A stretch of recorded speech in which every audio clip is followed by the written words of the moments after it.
Do you have art that you've just kept to yourself and be like, this is just for me? That's the 18 plus stuff. Is it?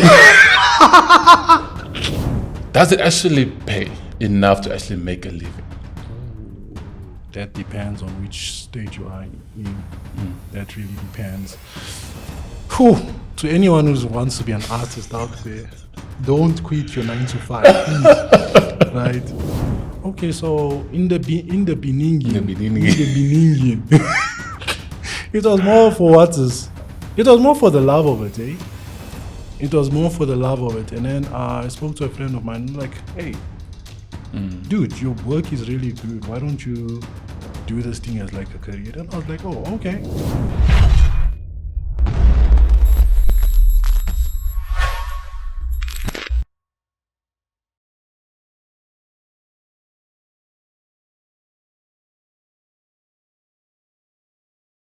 Today I'm joined by my friend, a fellow fighter as well, just like me. Yeah. A man I genuinely believe is talented, has an extremely unique, creative eye, and loves the art just like I do. So today we're gonna sit there, we're gonna know the story behind Enock, the work that he does, and we're gonna unpack all that and share the things that we don't know. So basically the back end of who Enock is and how he actually expresses his creativity. He's got, like I said, he's got a very, very unique eye for creativity. His art is very unique to me. And we're going to get to know that a bit more today. So let's just start off with the basics. Enock. Yes. Who is Enock and where does creativity all come from? Okay, let me just introduce myself. Yeah. My name's Enock Kumbu, but I go on the internet as Nerdhog Druid. Nerdhog Druid. Yeah, Nerdhog Druid. The name actually. Okay, we'll come to how the name came up. Mythology. Yeah. Cosmetology. No, Norse mythology. Oh, okay. Yeah. So, what was the question again? Who is Enock and how did the creativity come about? Oh, like for me, the creativity just comes naturally. I don't want to brag. I don't want to make it sound like I'm bragging. It just comes naturally. Salvador Dali. Like with me, I just like want to create stuff. Like I've always been like interested in like telling stories, you know, and creating stories. And I feel like that's what I try doing with my artworks. Okay. You know, especially like that's why I actually got into animation, because I first wanted to like get into like filmmaking. And like I really want to tell stories, especially like stories that are personal to me. Okay. So then animation is like, it's a bit too much. It's very time consuming. So I wanted to like tell stories with just a picture, because do you know what they say? A picture tells 1,000 stories. Yeah, it tells 1,000 words.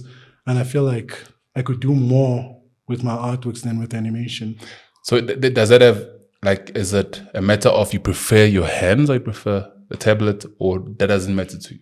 It doesn't really matter to me. Okay. Whether it's digital, traditional, I'm just for it. But it's just like, animation is just like a lot. Yeah, it's like, time consuming as well. Very time consuming. Because when I did animation, I was like, let me scale it down and do comics. Comics is also like a lot. So I was just like, hey, that medium is a bit too much for me.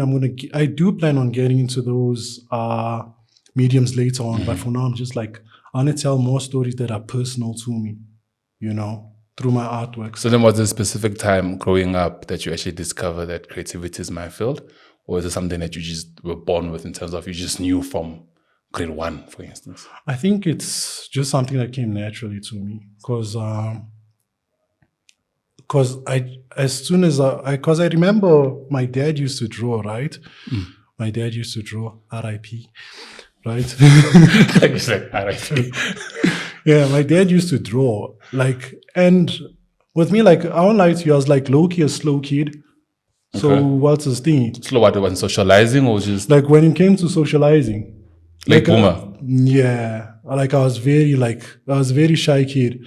And I was like, even like right now, I start to sometimes, it's because I'm not so used to speaking a lot. It happens. I've never heard it. We've known each other for a while. I've never heard it. Okay. I'm telling you. But sometimes, like, that's why I say, what's the stingy a lot. If you notice, I say, what's the stingy, right? So like with other people, like just like speaking and stuff, I feel like I low-key lost my train of thought, but it's fine. But it's fine. Yeah, I would say like I've been what's as creative like since the young age, because I feel like because my dad actually, like when I saw my dad, because he used to like sketch out logos and stuff. When I saw my dad do that, I was like, you know what? Maybe I can do it. And then I just like gravitated towards it naturally. Okay, so basically, would you say, because with me, I knew I could draw. Well, my dad wanted to be a doctor growing up, right? But then I think around grade 1 or 2, and I understand we were drawing Dragon Ball Z. You know, we would draw the Gokus and the Vegetas. So that's when I knew that this is what I wanted to do. Right? At under ages of grade 1 and 2, and I wanted to actually be a creative, not exactly be an artist, because I ended up being a portrait artist. Yeah. But then I dropped it for graphic designing. But then would you also say around this time as well? Or would you just say just the mere fact that you saw your dad doing that was just enough for you to be like, you know what? Yeah, I think my inspiration mostly comes from my father and Walter's. I remember Pokemon. Yeah, back when ETV used to play it. As Ashwin, Ash. With Ash. Like those two, I feel like that's my main inspiration for getting into art. So did you start drawing Pokemon? Pikachu, Ash, and those guys? Yeah. Even till this day, dude. Till this day, you still I draw Pokemons. I still watch it. Dude, Pokemon's life, bro. So now I need to ask this question, because obviously I'm gonna put up his work and you can see the stuff that he does. So between, let's say now with the Pokemon stuff, the Dragon Ball Z Pokemon stuff, that's a different style of art, right? Yeah. With what you currently doing now, because when I look at your Instagram stuff, it's like more abstract. It's more, like you said, it always tells 1,000 stories. You can't just pick up and like, oh no, I get that that's a human being, or I get that's what. You look at it and you're like, okay, what exactly is this? You know, like you have this emotional roller coaster. So when did a change happen between you doing that stuff, or what made you start doing what you're doing now? Okay, so like first I started off as a character designer, because I did animation in the beginning. Now what made me go towards that was there's this Japanese artist, the creator of JoJo's Bizarre Adventures, Hirohiko Araki, right? Like he does what I wanted to do. I wanted to make like artworks that could be used in film, animation shows, and also high what's this thing, like artworks that could be used in high fashion. Okay, and also like galleries. Yeah. You get me? So I'm trying to exhibit them like in the high levels. Like it can be in a museum and it can be in film. So when I saw him do that, because he's a comic book artist, right? And he managed to get like his comic animated. And also he was also I think he was the first artist, like Japanese manga artist, to have his artworks in the Louvre, the French art museum. Yeah. So when I saw that, I was like, let's try bridge towards that direction. Yeah. That's what happened. So what story are you trying to tell through your art? Like what are you really trying, like what message are you trying to give? Okay, so with the first 2 series that I've done, that are on my page, right? We'll start off with, because it's like there's the main story and then there's like a spin-off, right? So these artworks tell a story of my life and what I go through. So we're gonna start off with Love Me When I'm Gone. It's a 4-piece art series, right? It tells the story of what I went through in my previous relationship, you know. Okay. There was no abuse, guys. No GBV. There was no GBV. But it was like, it was a very dark time for me. Where was this? So my girlfriend at the time, she was fighting a chronic illness. Yeah, and we had to be like separated because she had to go back home and be around the family. At least she's doing well now. Shout out to her. Shout out to her. Right? She's doing well now.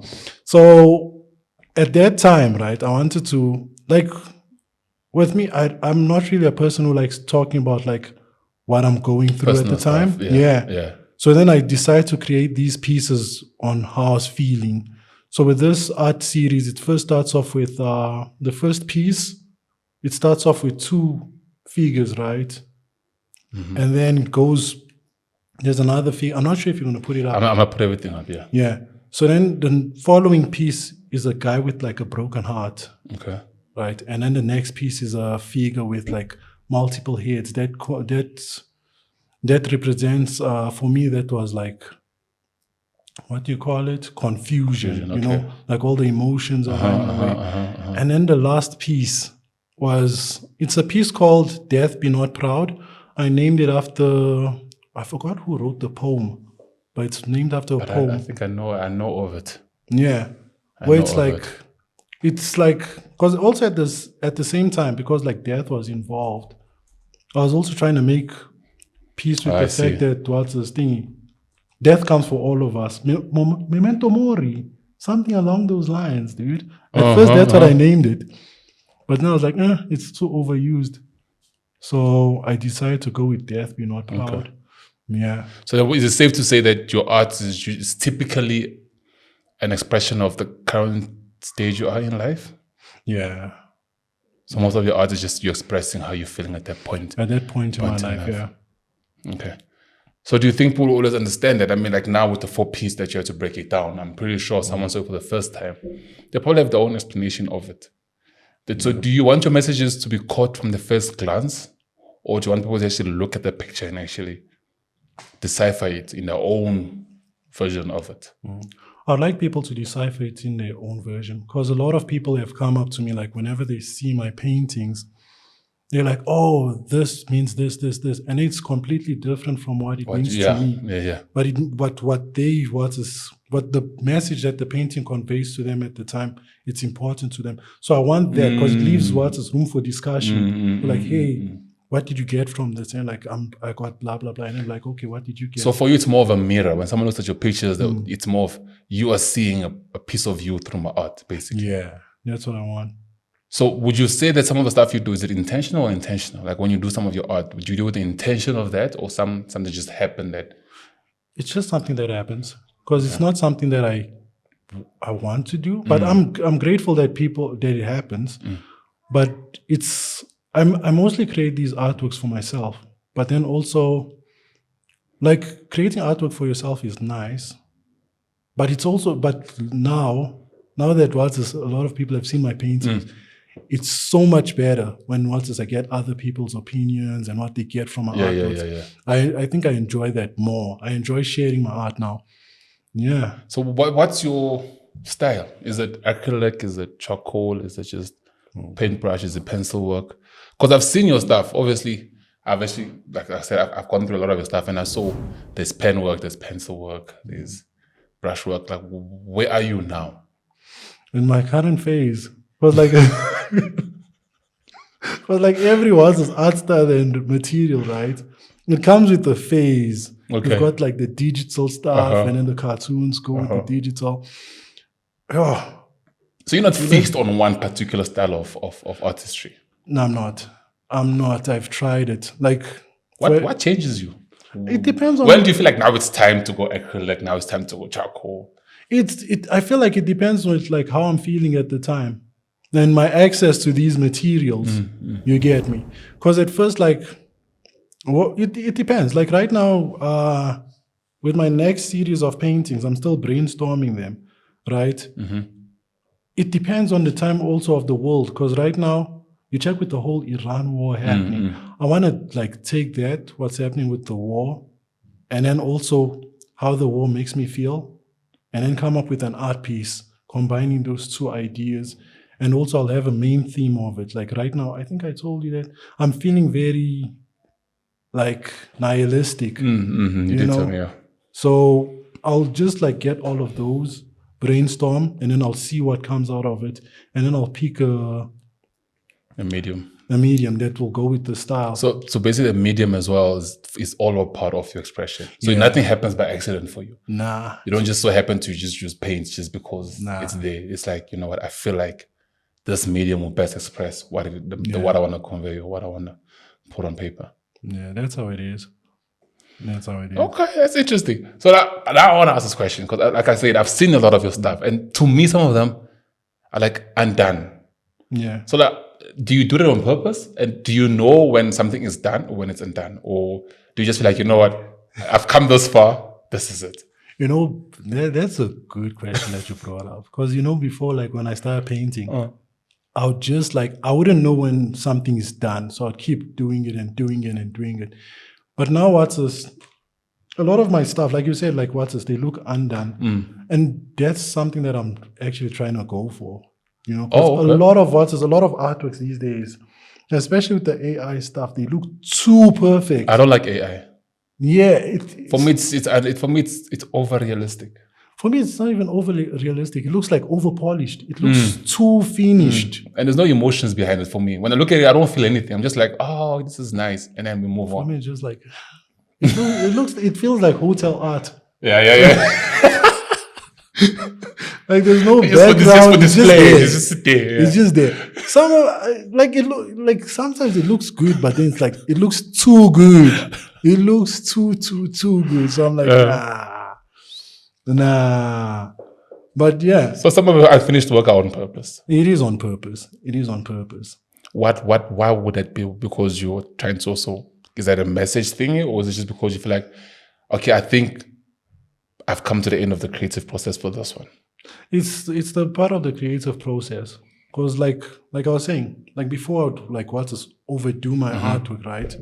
And then I started picking up certain shapes, patterns and stuff. And then I was like, oh, let me just like minimize what I'm doing. And let me just use these certain symbols and it's going to be done, you know? So I simplified my art style. So yeah. So it does look like it's thing, like it's unfinished, but that's how it's supposed to look like. So have you ever done something and then you look at it and you're like, I don't understand this? Or do you understand all your art pieces? There is one. And that you don't understand. I hate it. And you know what pisses me off? Yeah, I'm not mad at people who do that. When people come up to me like, yo, dude, this is dope. No, don't say that, dude. I hate this piece, dude. It's because it was supposed to be like a spirit animal thing. So I decided to draw a leopard because I'm Congolese. You know? Leopard. Yeah. I see where that. Okay, cool. And then like the leopard looks good. Right? I won't lie, the leopard looks good. I'm gonna put that up. You send it to me. You have it. I've got it. I've got the sketch. Like when you look at the sketch, right? It looks so good. When you look at the painting, it's good, but it's just missing that je ne sais quoi. It just doesn't have that thing, dude. Okay. It just doesn't have it. So if you do have art to yourself, you're like, nah. I don't feel that. But then do you still put that out or that stays with you? I still put it out. Before I keep it to myself, but then I'm like, because people are like, oh, I like it. So I'm just like.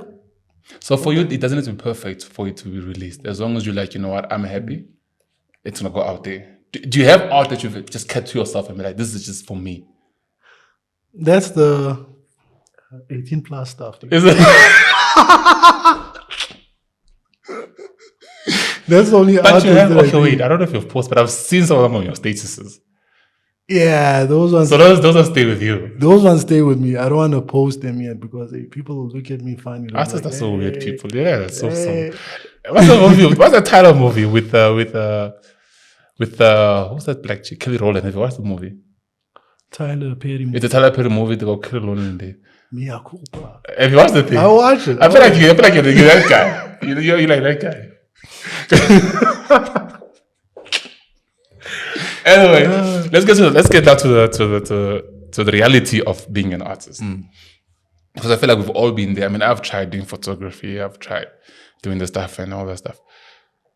Does it actually pay enough to actually make a living? Ooh, that depends on which stage you are in. That really depends. Whew.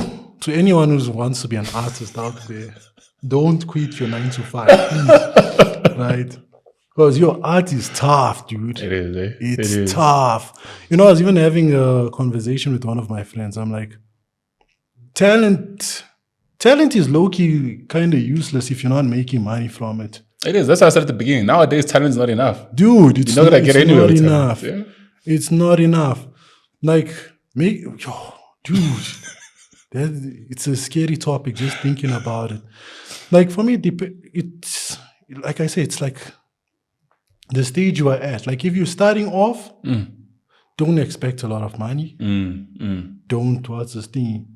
Expect to, even if you're popular on social media, don't think that just because you have 1 million or what's this, followers, then people want to buy your artwork. They won't. What you have to do is like, it's like you'll have to try convert your followers into monetize them. And that's really tough because sometimes people just want to see cool stuff. Without buying them. They just want to see them on the screen and like and then move on. Or if they really like it, they'll just download your picture. Exactly. Save it as a wallpaper. And that's it. So would you say that you need a team nowadays to actually monetize your artwork? You need someone to, I don't know, market you, someone to pitch your artwork? Or do you think you can still do everything by yourself? Yeah, you can do everything by yourself, but that's tough. That's just more work, dude. That's more work. I think having a team helps out a lot. It helps out a lot. Someone who can just because with me on my side, right? I hate shooting content, dude. I hate. Sometimes I'll have I'll plan out my content, but then I'll draw and then I'll totally forget about it. So it does help when someone else is there, they'll just record you. Someone who will go out there and help you out with events. And plus it helps you as well. You don't have to stress about doing this and that. You can just focus on your art. And the person who's responsible for content can also just focus on content. And so forth. But now with that, do you do your art for the purpose of money, or do you just do it because you just love doing it? And then when you put it out there, is it because you want someone to buy it, or just because you want the world to see it? Okay, so in the beginning, it was more for it was more for the love of it, eh? It was more for the love of it. And then I spoke to a friend of mine, like, hey, dude, your work is really good. Why don't you do this thing as a career? And I was like, oh, okay. So now it's for a bit of both. I want to make money. I'd love to make money. Guys, you guys are saying that obviously I'm putting his artwork out so you can see that if you guys want to buy them, just DM the man. Yeah, I want both, dude. I want both because you need money to make more money. Yeah, and also I need money so that I can make more artworks. You get me? Because if I don't get money, then I can't make artworks and I can't put my work out. But now, as an artist, it's different. For example, on a production side, I need to buy my cameras, I need to buy this, and as an artist, what is it like you buy? That depends. That depends on the medium you're working on. Like with me, right? My materials, the stuff that I use, it has to be my drawing tablet, my laptop. Yeah, those are the two things that I need on the side. Pirated Photoshop, actually it's not pirated. Adobe don't come after me after cracked version, sure. Yeah, Photoshop, Krita, and sometimes, but recently Adobe can move you. Recently I moved to Affinity, so it's free and it works as well as Photoshop. Yeah, so you just need a software, a drawing tablet, and the machine you're going to run the software off. That's the stuff that I've got on my digital side. Now on my traditional side, I've got multiple sketchbooks, dude. I've got multiple. But I've seen you using fabric. What is that? Oh, canvas. Yeah, I'm going to get there. So the stuff that I use for you're going to get there? Yeah. Sure, I jumped up. My sketchbooks. Sketchbooks are mostly for me to I've got two types of sketchbooks, right? One is what's your stuff? What's your stuff? Ouch. Yeah. So with this sketchbook, right? This is where I just brainstorm my ideas. This is for mostly the stuff that I want to get on print. You get me? This is the abstract stuff. Yeah. This is it. This is what's that lady? Do you remember that one that one of the Mason dogs? What's that lady? Cruella. Yeah, look at this, the rest of her. My sister calls this Donald Trump. I don't know why. I don't know why. So wait, this book is just full of this. Yeah, it's just full of drawings. If you made it this far into the episode and you like what you heard, don't forget to like, share, comment, and subscribe. YouTube tells me about 76% of yours, in fact 96% of you people watch my videos but then don't subscribe, and that hurts me. So please do subscribe. And I'll see you on the next one. Peace.